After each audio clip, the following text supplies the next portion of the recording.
Fire can be a very useful tool for landowners across Georgia, but safety for yourself and others needs to be a top priority.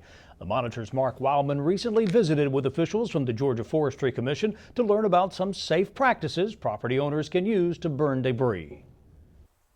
For many landowners around the state, picking up sticks, leaves, and other yard debris is a constant job, and to be able to burn that pile of debris is a good way to dispose of the trash.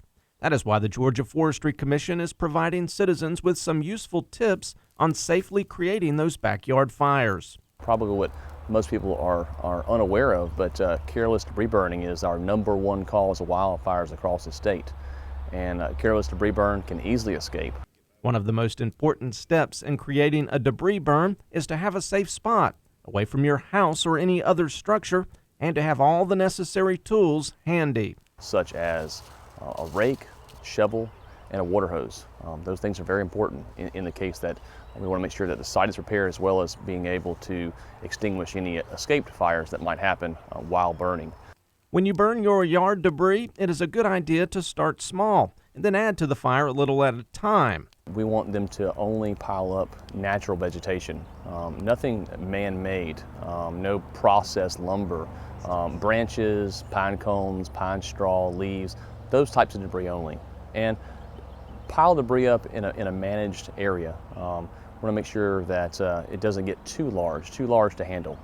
Of course, before you do any of this behind me, you must obtain the proper permit. It's very easy and it only takes a minute. We use the permit system mainly so we can track smoke and to be able to shut down burning on days where the fire danger might be real high. There's 2 ways they can call. We have a toll-free number that's 1-877-OK, the number 2, and burn. And then they can get a permit over the phone like that, or they can go to our website, which is gatrees.org, and get a burn permit that way.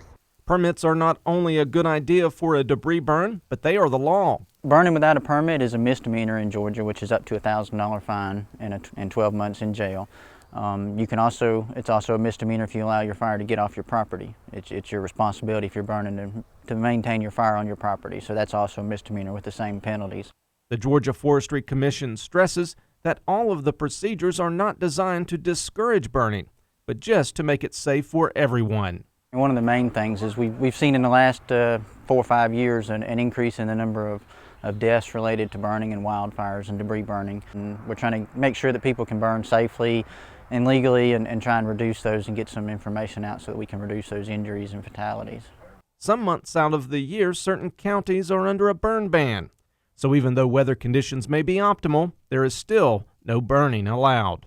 The burn ban is for air quality. It has nothing to do with fire danger or any of that stuff. The ozone season happens in the summertime. The ozone can be affected more easily with high temperatures and low winds. And so that's why the burn ban is through the summer months. Even a little bit of smoke in the air under the right conditions could have some effect on air quality. And they just in these certain counties, they can go to our website to see if they're in one of those counties, and they just can't do any burning during that, again, because of air quality. So by following a few easy steps and making sure you have all of the proper supplies, Georgians can burn safely and effectively. Reporting from Baldwin County, I'm Mark Wildman for the Georgia Farm Monitor.